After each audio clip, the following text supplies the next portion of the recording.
जी जनाब, तो मैं यहाँ पर इसकी दोबारा से एग्जीक्यूशन स्टार्ट करता हूँ क्योंकि डिस्ट्रैक्ट हो गए थे आखिरी स्टेप में, मीटिंग एंड हो गई थी हमारी। अब यहाँ पर मैं अपने प्रोग्राम की पहले इंस्ट्रक्शन को एग्जीक्यूट करता हूँ, स्टेप ओवर। अब ये मुझसे मांग रहा है पहला यूज़र इनपुट, मैंने यूज़र इनपुट क्या दे दिया 3। अब ये x की वैल्यू मैंने दे दी 3। अब ये मुझसे दोबारा से मांगेगा y की वैल्यू। अब ये यहाँ पे मैं y की वैल्यू दे रहा हूँ 4। तो क्लास नोटिस कीजिएगा कि x की वैल्यू 3 है। यहाँ पे देखिए x की वैल्यू क्या है, 3 है, और y की वैल्यू क्या है, 4 है। और तो अब यहाँ पर पहली कंडीशन चेक होने जा रही है कि भाई क्या ये बात सही है या नहीं। अब कंपाइलर ने पहली कंडीशन को देखा कि भाई इसको फॉल्स मिली, तो इसने इस ब्लॉक को इग्नोर करके अपने ही पहले ब्लॉक के दूसरे पार्ट में देखा कि भाई कोई कंडीशन और है। हाँ भाई, कोई कंडीशन है ऐसी कि जो कि ट्रू हो रही है। तो कंपाइलर को जब इस ये वाली कंडीशन क्या मिल गई, ट्रू मिल गई, तो इसने स्टेप ओवर में जाकर अपने इस ब्लॉक के अंदर चले गया। इस ब्लॉक के अंदर इस स्टेटमेंट को, इस कोड को इसने एग्जीक्यूट किया, देन बाहर आ गया। अब यहां पर मुझे मेरा डिजायर आउटपुट मिल गया।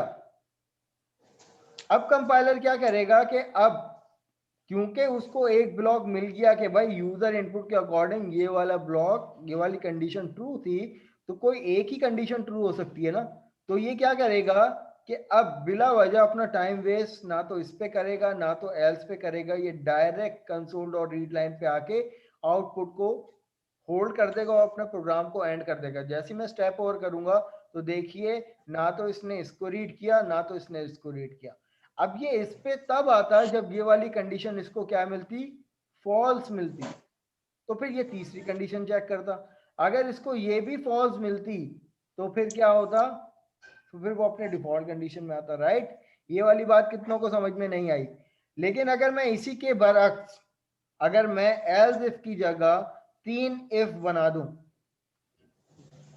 तो अब इसका फ्लो समझिएगा क्या होगा कि मैं दोबारा रन टू कर्सर करता हूं।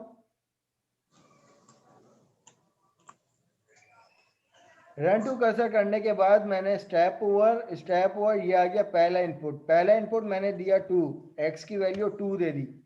अब यहाँ पे मुझसे मांग रहा है y की वैल्यू, मैंने y की वैल्यू दे दी 3।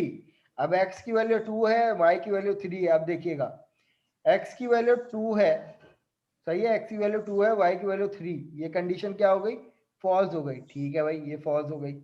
अब यहाँ पे मैंने क्या दी कंडीशन कि भाई y की वैल्यू क्या है, 3 है, और x की वैल्यू क्या है, 2 है। तो 3 इज ग्रेटर देन 2, तो कंडीशन क्या हो गई, ट्रू हो गई। इसने ये वाला ब्लॉक चला दिया। अब जब ये वाला ब्लॉक चलाने के बाद जब मैं दोबारा स्टेप ओवर करूंगा तो बिला वजह इसने इस कंडीशन को चेक किया। अब ये वाली कंडीशन क्या है, ये यकीनन फॉल्स है जब एक कंडीशन मैच हो चुकी है। तो अब कंपाइलर को लगा कि भाई ये वाला इफ, इसका एल्स मिसिंग है, इसका एल्स मिसिंग है। अब इसने इस वाले इफ को सेपरेटली रीड किया। सेपरेटली रीड करने के बाद जब इफ की कंडीशन फॉल्स हुई तो इसने कहा कि चलो भाई ये इफ जो है वो फॉल्स है, तो चलो इसका एल्स चला दो। जबकि ये वाली कंडीशन भी अपना कोड चला चुकी थी। तो इसका आउटपुट क्या आएगा, गालिबन यहाँ पर ये चेक कीजिए, इसका आउटपुट कुछ ही आएगा। तो क्या ये आपको लगता है ये हमारा डिजायर आउटपुट होना चाहिए था? नहीं सर। सही है, ये समझाना चाह रहा था आप लोगों को। तो आई होप के क्लियर हो गया होगा। अगर नहीं हुआ तो भाई पूछ लें।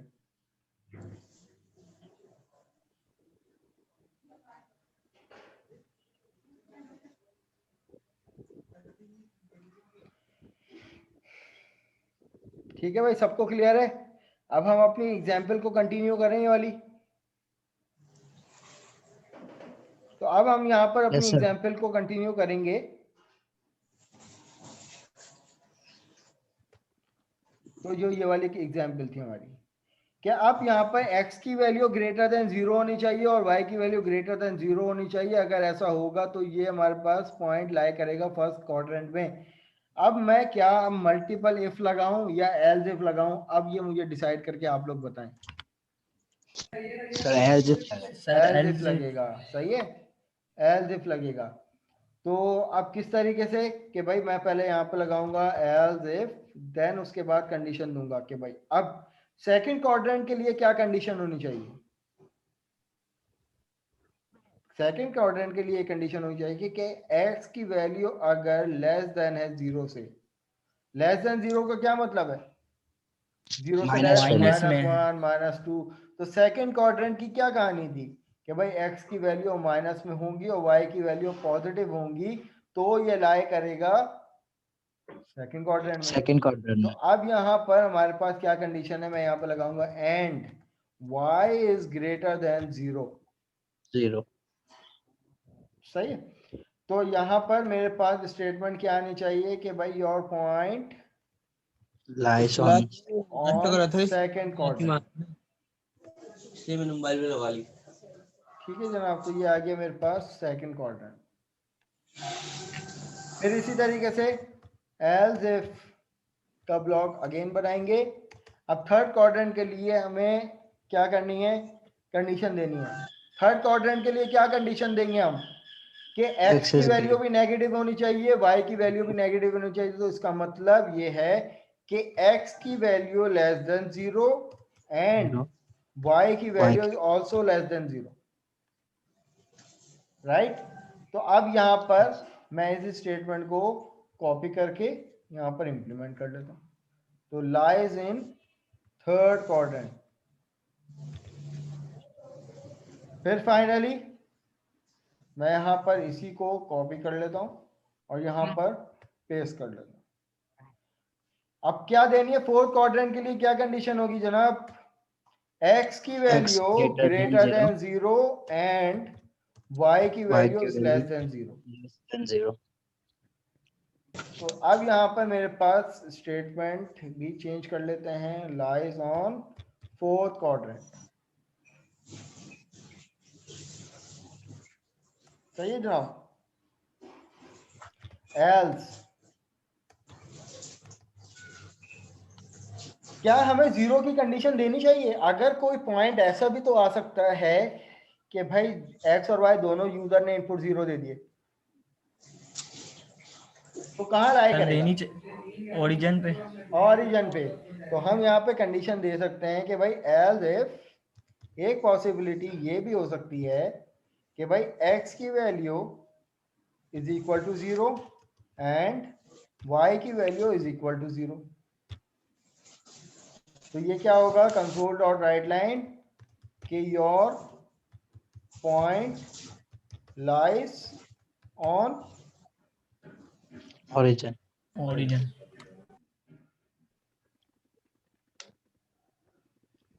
ठीक है जनाब। अब ये इस तरीके से हम मल्टीपल कंडीशन देंगे। अब क्लास, अब मुझे एक बात सोच समझ के बताइए, आप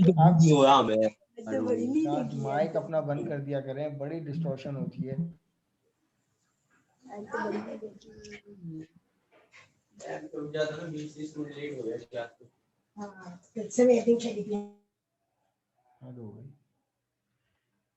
अच्छा खैर, अब क्लास मुझे आप लोगों से एक सवाल है, वो ये है कि भाई क्यों मैंने यहाँ पर मल्टीपल इफ एज इफ लगाए, मैं क्यों यहाँ पर लॉजिकल ऑपरेटर करके कंडीशन नहीं दे सकता था?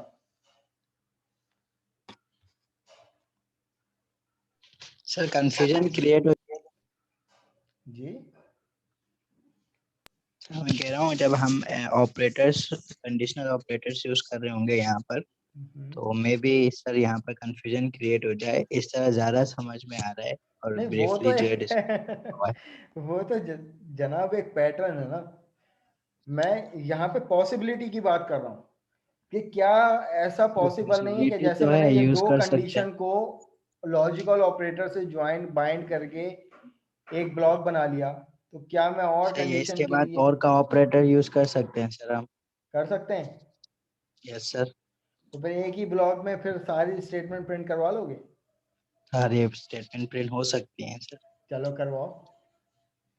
अब मुझे एक ही इफ का ब्लॉक में नहीं हो सारी सकती सर। कंडीशन में ऐड करके दिखाओ और सारे स्टेटमेंट प्रिंट करवा के दिखाओ इंडिविजुअली। सर और का ऑपरेटर यूज करके नहीं कर सकते क्या? वो तो लॉजिक बन जाएगी ना, ये तो स्टेटमेंट लॉजिक ही कैसे तो प्रिंट बिल्ड करवाओगे? करनी है यार। तो स्टेटमेंट के लिए तो सर फिर जाहिर सी बात है अलग हाँ अलग बनेगा लेनी ना। पड़ेगी ना। अब बनेगा ना। मैं लॉजिक की बात कर रहा हूँ, आपने कहा यहाँ पर लॉजिकल ऑपरेटर यूज कर सकते हैं, नहीं कर सकते, वो तो कर मैंने सकते ओवरऑल एक सवाल किया था कि क्यों हमने मल्टीपल एल्स इफ लगाए। उसका रीजन ये था कि हमें हैं, डिफरेंट मैसेज भी ब्लॉक पे, प्रिंट करवाना है। हाँ ये ब्लॉक है ना हमारा, ब्लॉक ऑफ कोड है, इस लॉजिक पे ये वाला ब्लॉक ऑफ कोड चले। अब जरूरी नहीं ये स्टेटमेंट है, इस टाइम तो ये स्टेटमेंट हो सकता है यहाँ पे कोई और फंक्शनैलिटी हो जो इस कंडीशन के अकॉर्डिंग चले, राइट। तो ये कहानी है यहाँ पर।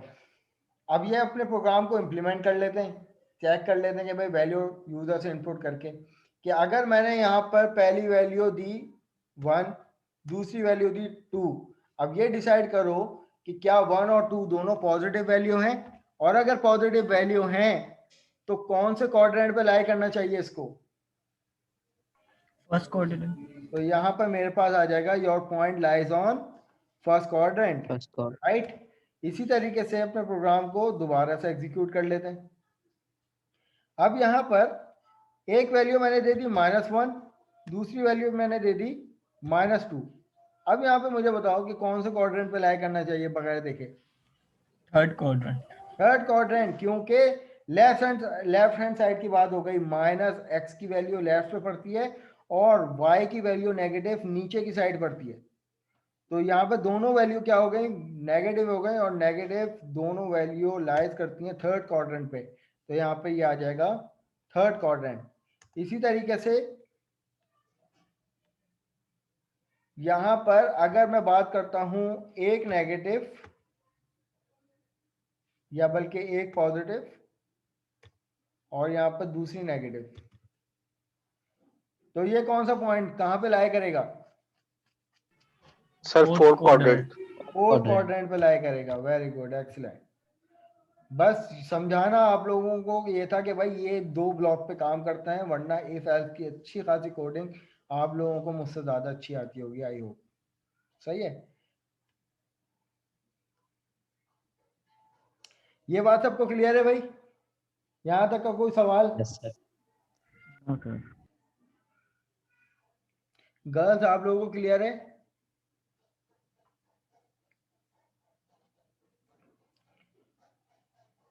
जी सर। हमारी सीआर प्रेजेंट है भाई। Yes sir. यार सांस आ रहा है। सर असल में नेट प्रॉब्लम इतना दे रहा है, मैं क्या कर सकती हूँ। अभी मम्मा आई हैं तो उनसे मैंने हॉटस्पॉट लिया है। क्या बात है, जबरदस्त, अच्छी बात है।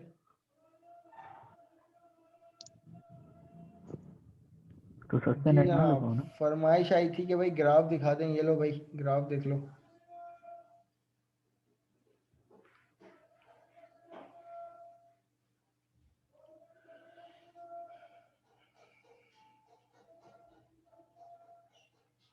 अच्छा आप क्लास, यहाँ पर एक कहानी ये होती है कि फॉर सपोज यहाँ पर एक छोटी सी कंडीशन देते हैं,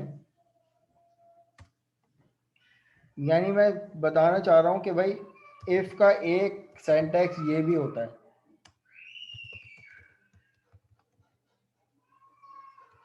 कि अगर फॉर एग्जांपल मैंने x की वैल्यू दी, एक condition they the, for example x is greater than y, ये कंडीशन है। तो इस पर मैं कह देता हूं कि भाई x is greater than y, ये कंडीशन है। अब उसके बाद मैं यहां पर देता हूं एल्स इफ, ये भी एक ब्लॉक इस तरीके से बनता है, और इसकी मैंने यहाँ पे स्टेटमेंट दे दी। तो और यहाँ पर इसकी कंडीशन क्या दे देता हूँ कि भाई y is greater than x। तो जब ये कंडीशन होगी तो हमारे पास ये वाला मैसेज प्रिंट हो गया कि भाई y is greater than x, right. अब क्लास आपको, आप लोगों के सामने है कि यहाँ पे कोई मुझे एरर नहीं दे रहा, वरना हमने तो ये सीखा था कि भाई डेलिमीटर आते हैं, ब्रैकेट आते हैं, इनकी प्रॉपर बॉडी बनती है, लेकिन यहाँ तो नहीं बना रहा है।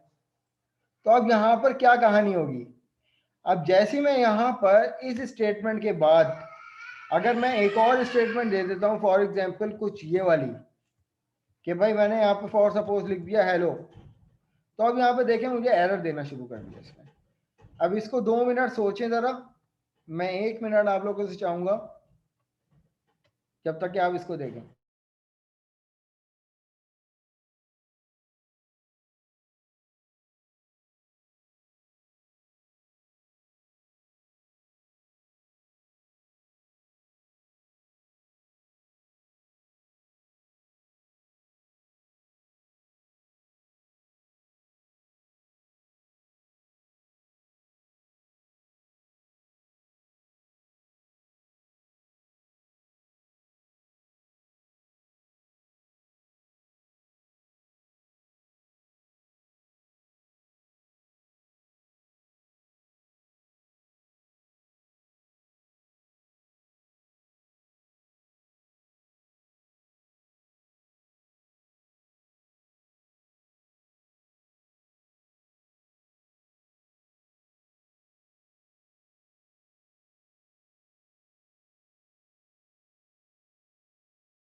जी जनाब, कुछ समझ में आया क्यों एरर आ रहा है भाई? ये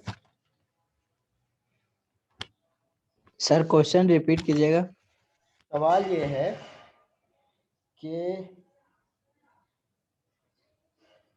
जनाब कि इफ का एक सिंटैक्स ये है कि ये कंडीशन देती, उसके बाद एक स्टेटमेंट लिख दी। इस स्टेटमेंट क्यों कॉन्फ्लिक्ट आ रहा है? सर क्योंकि हमने ब्रैकेट नहीं ऑन की, तो ब्रैकेट नहीं लगाई, इस वजह से तो होगा ना। इसके सर हमने नीचे कंसोल राइट लाइन की एक ही दे सकते हैं अगर हम ब्रैकेट ना लगाएं, क्योंकि हमने हाँ, else ये नहीं दी। जवाब है ब्लॉक नहीं एक्चुअल बना है सर इसका। कि हमेशा याद रखिएगा इफ का दूसरा सेंटेक्स ये होता है, लेकिन ये हमें एक लिमिटेशन प्रोवाइड करता है कि ये अगर हम बॉडी नहीं लगाएंगे तो ये सिर्फ एक स्टेटमेंट को कंसीडर करेगा इस ब्लॉक के लिए, दूसरी स्टेटमेंट को ये एक्सेप्ट नहीं करेगा। ठीक है, तो अगर मैं यहाँ से इस स्टेटमेंट को हटा देता हूँ तो अब इसका मतलब ये है कि भाई इस कंडीशन पे सिर्फ ये इसके बाद आने वाली कोई भी स्टेटमेंट, लेकिन वो सिर्फ वन स्टेटमेंट को एक्सेप्ट करेगा। अदरवाइज इसके बाद कोई भी स्टेटमेंट आप लिखोगे तो वो इसको यूं समझ लो कि कंपाइलर ये समझेगा कि भाई ये इसके बाद वाली स्टेटमेंट भी इसी का ही ब्लॉक है, जबकि ये वाला सेंटेक्स सिर्फ एक स्टेटमेंट को अलाउ करता है अपने बाद, चाहे वो एज इफ हो या इफ हो। हाँ, अगर हमें मल्टीपल लाइंस को इंप्लीमेंट करवाना है तो आप क्या करोगे, उसकी बॉडी बनाओगे, तो फिर बॉडी के अंदर जितनी लाइन ऑफ कोड आएंगे वो सब इसका पार्ट बन जाएंगे।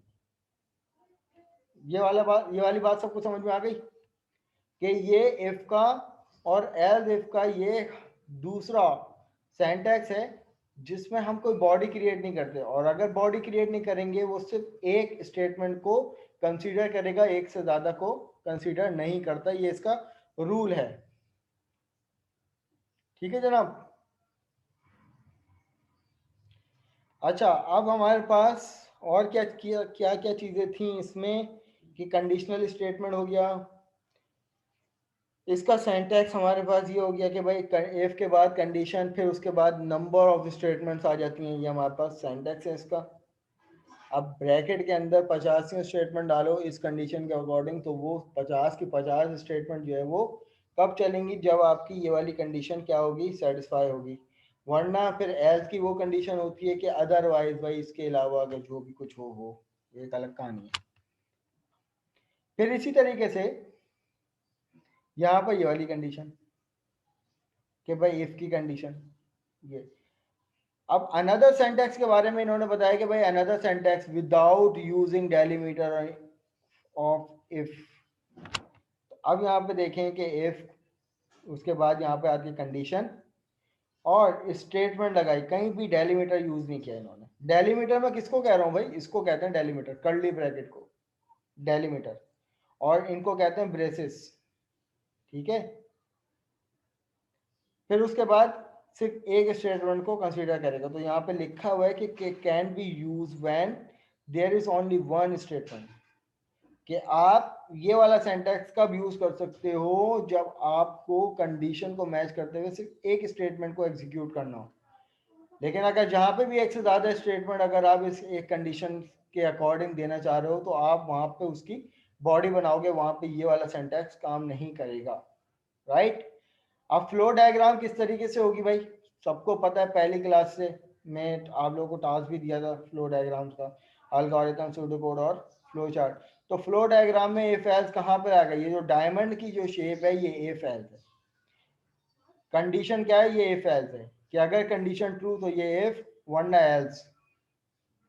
तो अगर जो भी आप लोगों को टास्क दिया जाएगा और अगर आप लोगों से कहा जाएगा कि भाई फ्लो डायग्राम भी बनानी है, तो आप डायमंड शेप को यूज करते हुए बनाओगे। और अगर डायमंड शेप नहीं होगा तो यकीनन आपके उस सवाल को कंसीडर किया जाएगा कि भाई आपने कोई कंडीशन ही नहीं दी, right. Boolean type and expression. Class सबसे पहले मैं आप लोगों के सामने एक कोड लिखता हूँ, मुझे जल्दी से उसका आउटपुट बताना कि क्या आएगा। कि फॉर एग्जांपल मैं यहाँ पर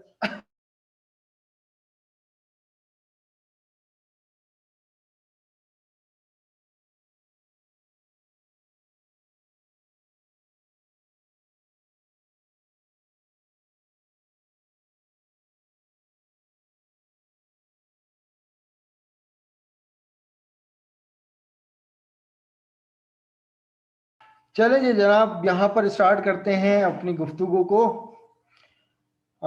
फॉर एग्जांपल मैंने यहाँ पर एक वेरिएबल लिया a, जिसमें वैल्यू मैंने दे दी 10,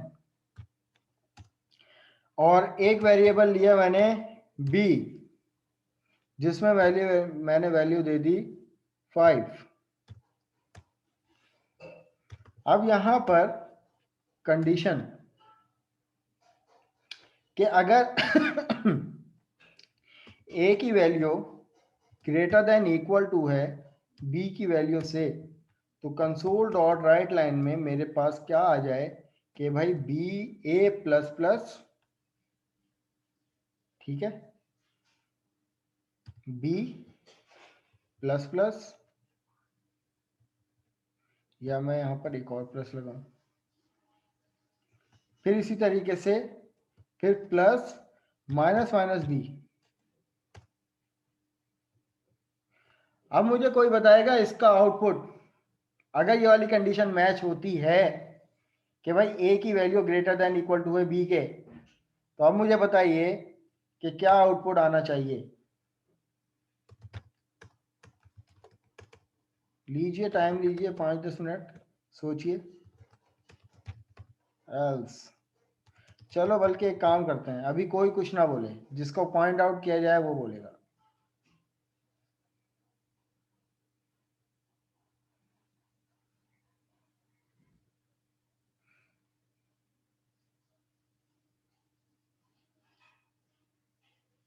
जी CR, any idea about it, क्या कहानी हो रही है यहाँ पे? सर मुझे 5 मिनट दे तो सही। हाँ हाँ लीजिए, बिल्कुल लीजिए। और भाई जिसको आता हो ना वो रेज हैंड करे, वो बोले नहीं, वरना अभी ऑनलाइन कटौती हो जाएगी सबकी, जिसने भी बोला। चले वेरी गुड काशिफ, अभी लेते हैं आपसे सवाल। फहाद इमरान को भी पता है भाई।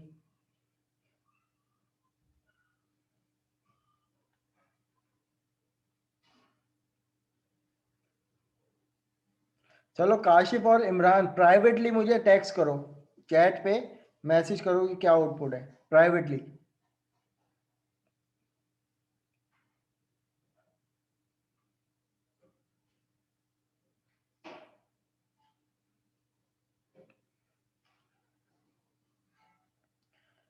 मोहम्मद काशिफ का आउटपुट आ गया भाई मेरे पास। फहद,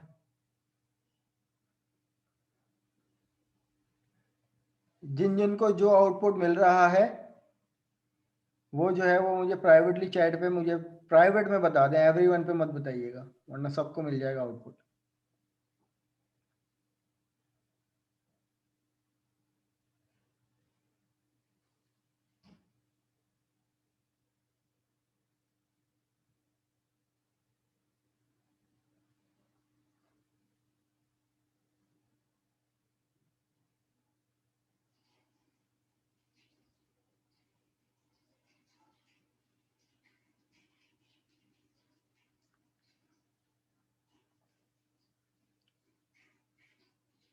जी भाई, और सवालों के जवाब जिसको आता है भाई।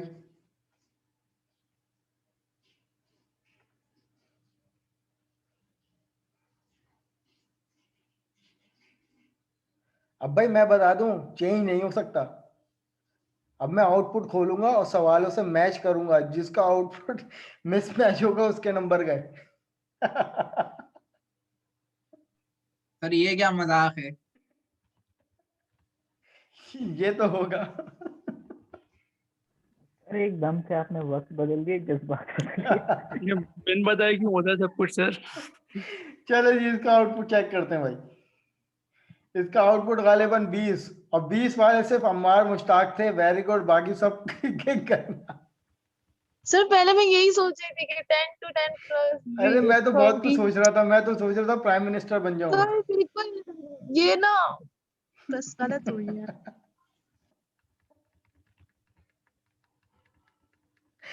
इंसान को ओके खुद गए पे मार्क्स। भरोसा करना चाहिए। चैट भी मेरे पास सेव है भाई अब।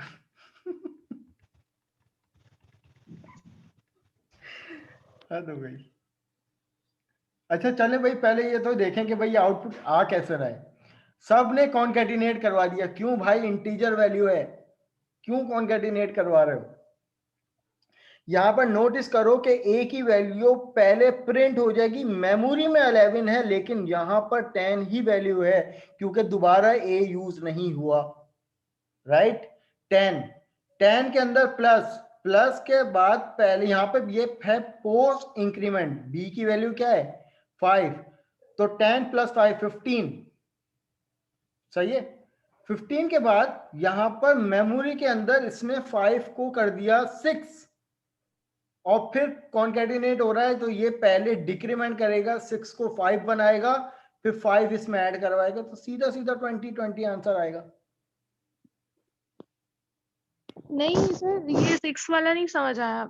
नहीं आया। देखो यहाँ पे कहानी ये है, ये वाली बात समझ में आती है कि सबसे पहले प्रिंट क्या होगा, 10। जी जी। सही है। और 10 में मेमोरी में जाकर पोस्ट इंक्रीमेंट है, तो 11 मेमोरी में हो गया, लेकिन यहाँ पे 10 ही है, मेमोरी में 11 हो गया। फिर क्या हो गया, प्लस हो गया। अब ये कॉन्कैटिनेट नहीं है जनाब, ये प्लस है। अब ये 10 की वैल्यू में प्लस होने जा रहा है क्या, 5। अब ये 5 की एक्चुअल वैल्यू पहले प्लस होगी, तो 10 + 5 कितना हो जाएगा, 15। 15 में अब ये पोस्ट इंक्रीमेंट है, ये हो गया 16, मेमोरी में 16 हो गया।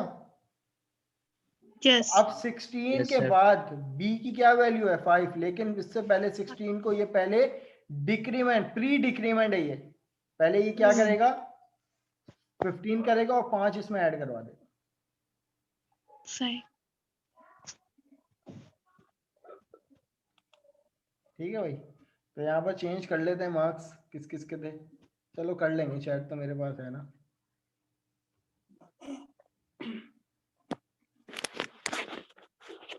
आप लोगों ने एक वर्ड सुना होगा, नागहानी आफत।